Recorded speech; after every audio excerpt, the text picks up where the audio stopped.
Malý psík nájdený na ulici.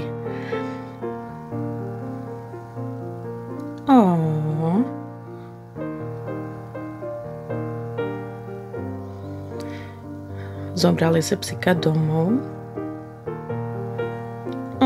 Toto je so cute. Panečky, čisto narodené babetko. Dobre, vieme, že sa bavíme o psíkovi, ale aj tak. Áno, tu je vidieť, že ho zohrievajú teplou fľašou, aby mu bolo tepľučko drobcovi. A ideme. Panečky, aké to je maličké. Všetko malé je pekné, že? Hneď by som ho brala domov. Ako matka Teresa.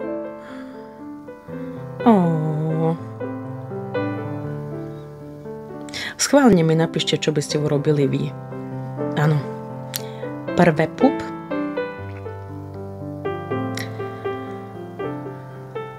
Zachránili by ste takého psíka alebo mačičku? Čo by ste ho ešte našli v tom obale, v tej membráne? Alebo by ste bez povšimnutia šli preč? Ja by som nedokázala. Áno. Malý má 93 gramov.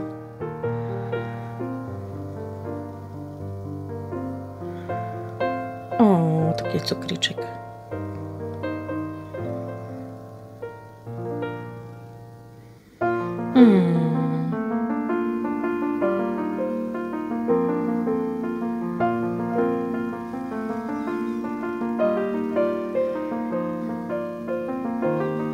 Panečky do ruky.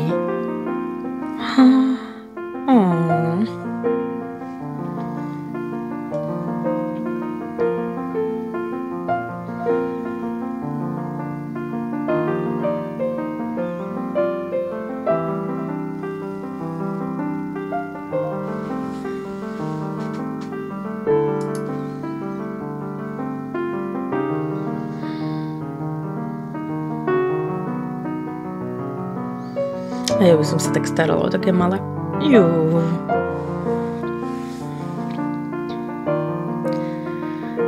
To je také iné, keď od malička vychovávate. Áno, aj deti sa od malička vychovajú, viem, ale tak toto, také ňuňu.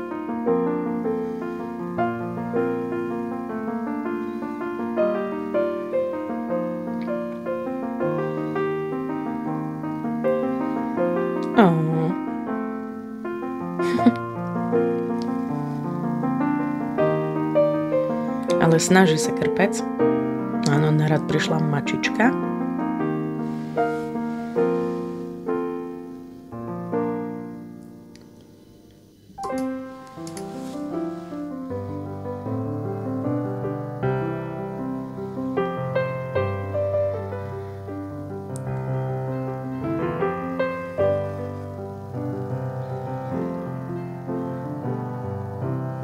No čo? Povedal také malé ňuňučko.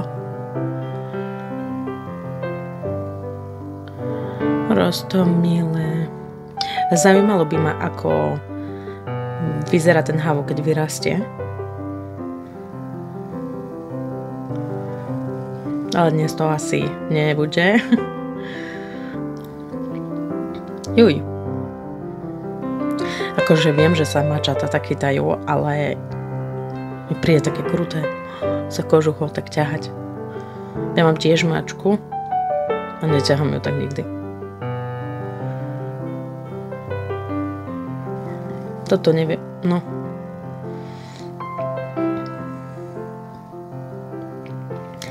Siedmy deň.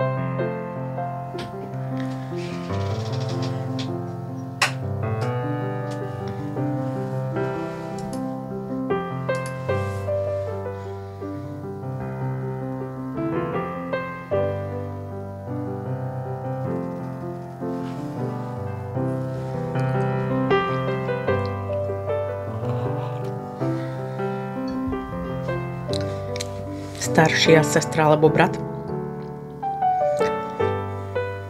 Ináč je to veľmi dobré, keď takto zvieratá dávate dokopy, aby si na seba zvykli. Samozrejme pod dozorom.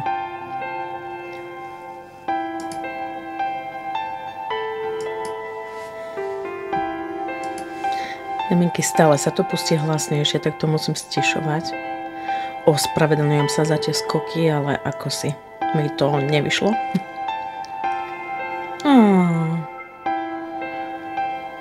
Roztomilé.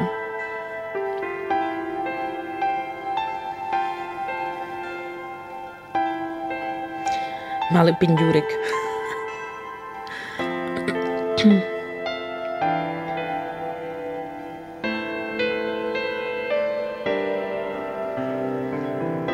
Áno, kontrola.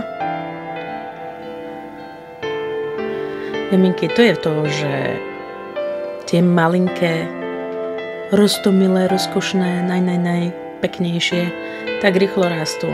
Presne ako deti. Máte malé, obliekate ho, zrazu zistíte, že už mu je všetko malé. Čas behne veľmi rýchlo a už vám to beha po byte.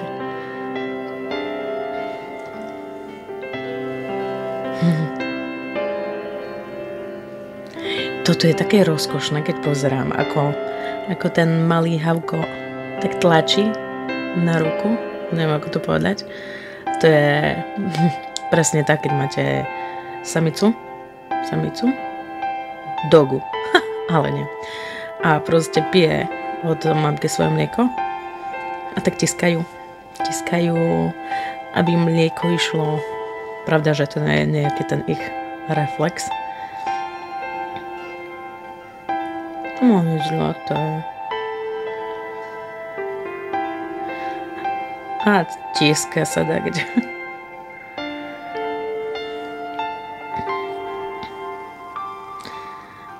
Nemôžno sa chudia mača cíti byť nejako bokom, keď sa v kuse krotia. Keď sa v kuse krútia okolo malého havuľa.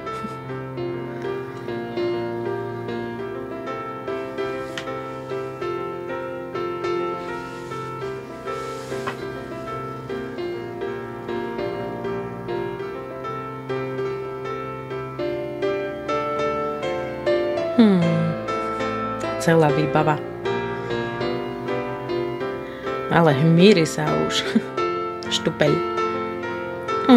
Normálne by som mu dala pusu.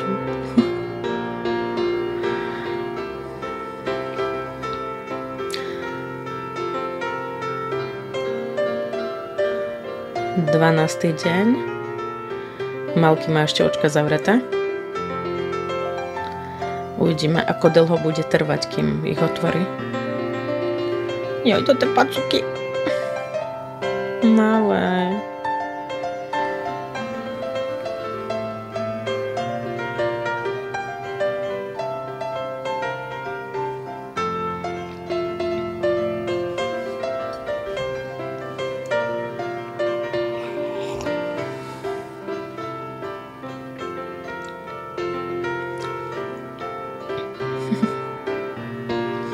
Sranda, aký je ešte ťarbavý. Drobec, moje zlaté.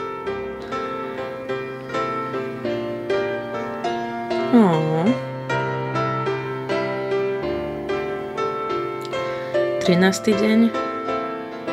Chudiatko, ako sa stále ešte trasie.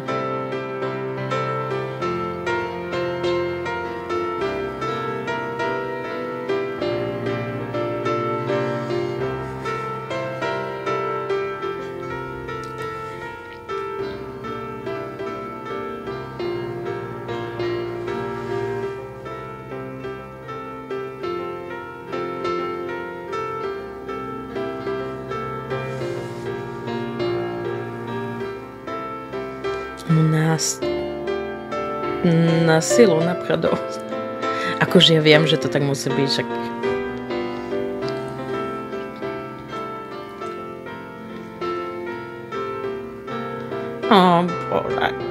Hneď by som ho brala. Hneď. Bez rozmýšľania domov. Vyprpľať.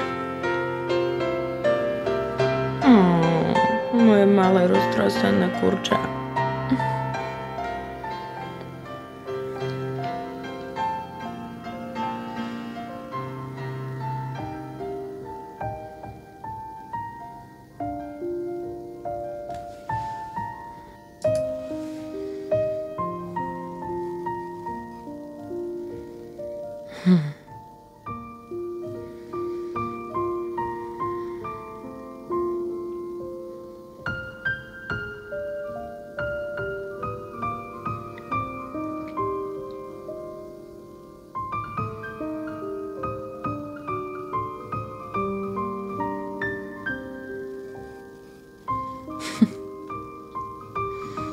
Neviem, kto z nich počítal viac. Či mačka, alebo prcek.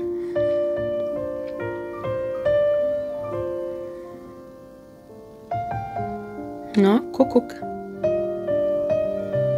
Ešte nie. Tu prebudzame na mliečko.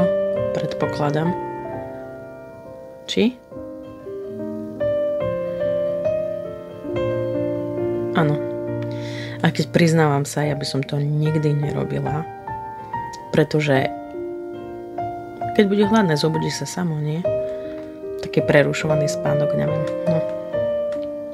Možno sa bali, že nebude jesť pravidelne, alebo neviem. No. Počkáť. On má trošku pootvorené oči?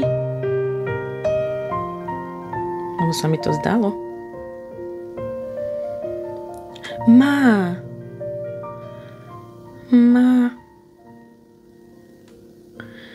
Kukuk má otvorené oči. Jak je pekný. Ňuňu.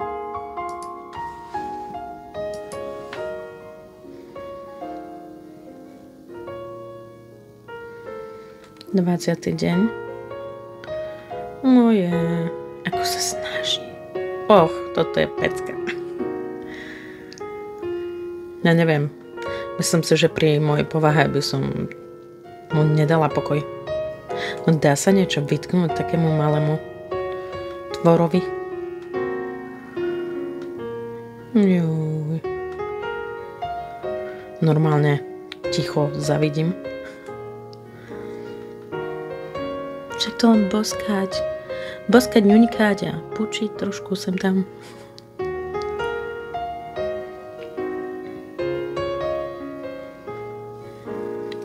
Drobec.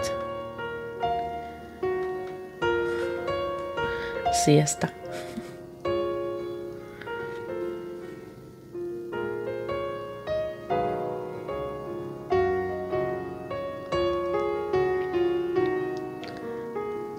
Väčší relax, jak ja.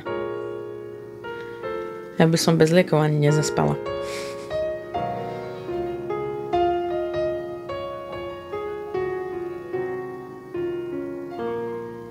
Dvadsiatý štvrtý deň.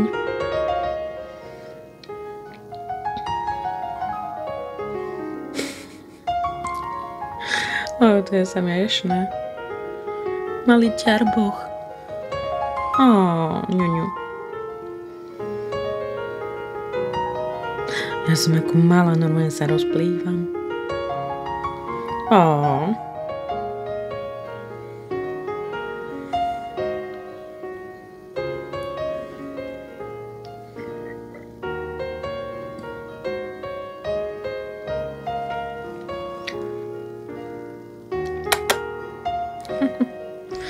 Kisan malý.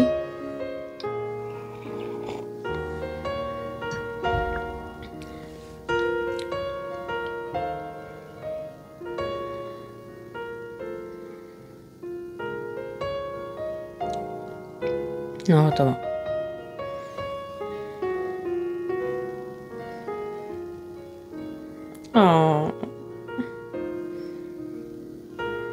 Koniec. Leharo Camping. Už sme na konci. Tak dúfam, že sa vám to dnes páčilo. Také troška na uľahčenie. Tak vám prajem pekný deň. Stretneme sa tu opäť snáď onedlho pri nejakom inom videu. Tak zatiaľ. Pa.